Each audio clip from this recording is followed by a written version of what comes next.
तो मेरे भाई आज तुम्हें दिखाता हूँ न्यू हॉलैंड की तरफ से आने वाला एक और दमदार ट्रैक्टर। जो न्यू हॉलैंड के ट्रैक्टर में 6 साल की वारंटी दी जाती है, जो ट्रांसफरेबल वारंटी है। अगर आप किसी को और अपना ट्रैक्टर बेच देते हैं तब भी वारंटी ख़त्म नहीं होती। स्ट्रेट एक्सल में आने वाले इस ट्रैक्टर में है दमदार लिफ्ट, जो कि हाई प्रेशर और हाई प्रिसाइज वर्किंग के लिए जानी जाती है। 3 पॉइंट ADDC पॉइंट आपको देखने को मिलते हैं इसकी लिफ्ट में। वहीं ट्रैक्टर में आपको ये जो कैप दिया है, यहाँ से हाइड्रोलिक में जो गैस बनती है वो गैस यहाँ से रिलीज़ हो जाती है, जिससे आपकी सटक फटने का खतरा कम हो जाता है, या कहें पूरा ख़त्म हो जाता है। लाइट कनेक्ट करने के लिए यहाँ पे एक पॉइंट दिया गया है, और उसी के बाजू में जैसा कि आप लाइट कनेक्ट करने के बाद उपकरणों को कनेक्ट करने के लिए, जैसे ट्राली या MB प्लाऊ के लिए, यहाँ पे एक पॉइंट दिया है। कुछ ट्रैक्टरों में और ये कहें कि बड़े ट्रैक्टरों में आपको डबल पॉइंट देखने को मिलते हैं, पर इस ट्रैक्टर में आपको सिंगल पॉइंट देखने को मिलेगा। वही आपके जो ये दोनों पट्टे रहते हैं जो हाइड्रोलिक की लिफ्ट को उठाने का काम करते हैं, वो चेन के द्वारा जुड़े हैं। हालांकि कुछ किसान भाइयों को ये चेन अच्छी नहीं लगती, बल्कि न्यू हॉलैंड के नए अपडेट में इस चेन को ट्रैक्टर से हटा के इसकी जगह जैक वाला सिस्टम लगा के दिया जा रहा है। PTO की पुल्ली शाफ्ट यहाँ पे दी है, जो कि कनेक्ट है। PTO पावर सबसे ज़्यादा होने की वजह से न्यू हॉलैंड में रोटावेटर की परफॉर्मेंस बहुत अच्छी देखी जाती है दोस्तों। 1720 किलोग्राम के इस ट्रैक्टर में आपको 1500 किलोग्राम की लिफ्टिंग कैपेसिटी देखने को मिलती है।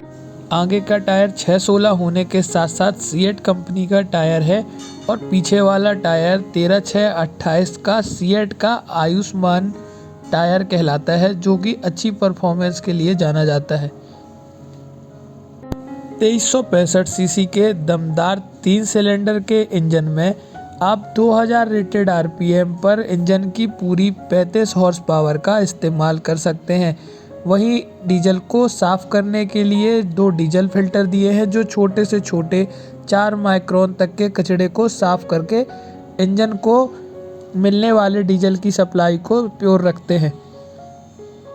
280 mm का ग्राउंड क्लियरेंस इस ट्रैक्टर पे है, जिस पे आप सीढ़ी की मदद से आसानी से चढ़ के ट्रैक्टर को ऑपरेट कर सकते हैं। ये ट्रैक्टर में ये सॉफ्ट कंपनी ने क्लच दिया है, जो लंबे समय तक बिना थके जिसका इस्तेमाल किया जाता है, और आप आसानी से ट्रैक्टर को गियर को बदल सकते हैं। वही गियर जो यूज करती है न्यू हॉलैंड, उस सॉफ्ट टैग क्लच के साथ बहुत ही स्मूथ ऑपरेशन होता है इनका। आप कितनी भी स्पीड में इसको बदल सकते हैं। ये सीट की कुशनिंग आरामदायक सीट डीलक्स सीट कहलाती है। Constant mesh gearbox company इनका नाम देती है, जिसको किसी भी स्पीड में आप बिना आवाज़ किए ट्रैक्टर की स्पीड को कम या ज़्यादा गियर के माध्यम से कर सकते हैं, और आपको कोई भी आवाज़ सुनाई नहीं देगी। ये बहुत ही कम कंपनियों में आपको ऐसा गियर बॉक्स देखने को मिलेगा। सीट के नीचे ट्रांसपोर्ट नामक एक वॉल्व देखने को मिलता है, जिसकी हेल्प से आप अपने ऑयल के फ्लो को कम या ज़्यादा करके ऑपरेट कर सकते हैं। ये आपको लिफ्ट की जो स्पीड होती है उसको कम या ज़्यादा करने के लिए इस बल्ब का उपयोग करते हैं। पार्किंग ब्रेक सीट के नीचे सीधे हाथ में आपको मिलेगा।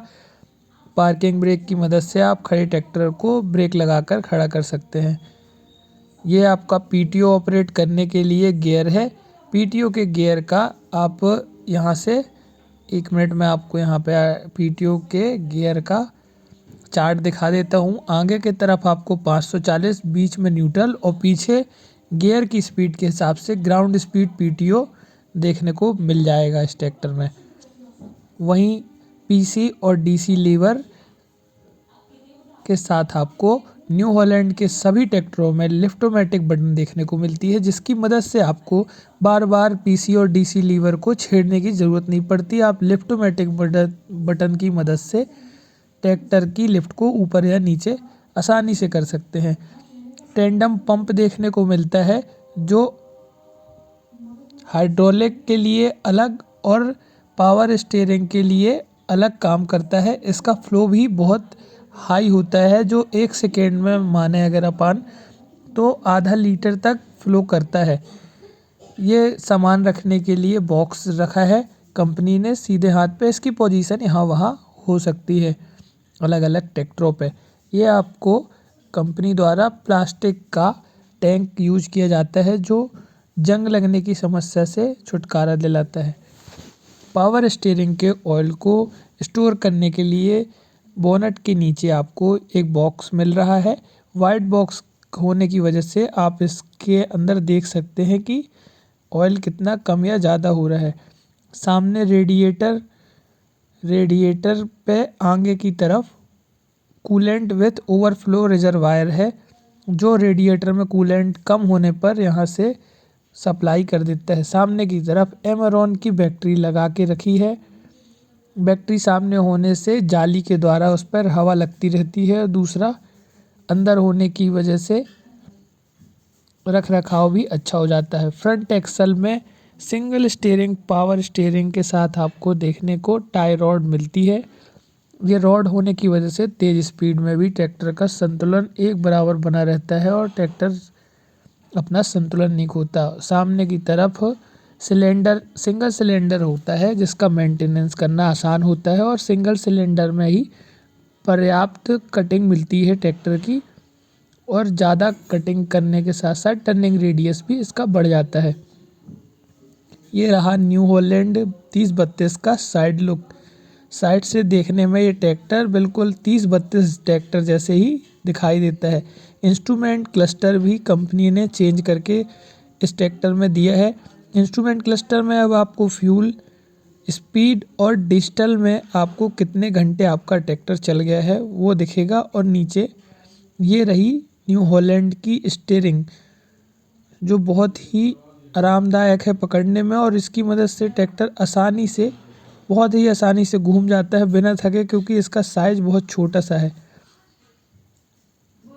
लेफ़्ट या राइट मुड़ने के लिए इंडिकेटर का स्विच यहाँ पे, हज़ार्ड स्विच यहाँ पे और एक्सीलेटर के जस्ट बाजू में दिया है। नीचे की तरफ ट्रैक्टर पे लेफ़्ट साइड पे आपके लाइट के कंट्रोल और उसी के जस्ट बाजू में यहाँ पर आप चाबी और हॉर्न ऑपरेट करने के लिए स्विच दिया गया है। ये रहा ट्रैक्टर को बंद करने का नीचे स्विच लेफ़्ट साइड पे है। बहुत ही सॉफ्ट क्लच है जो लॉक के साथ आता है। ज़रूरत ना पड़ने पर आप इस क्लच को नीचे से लॉक भी कर सकते हैं।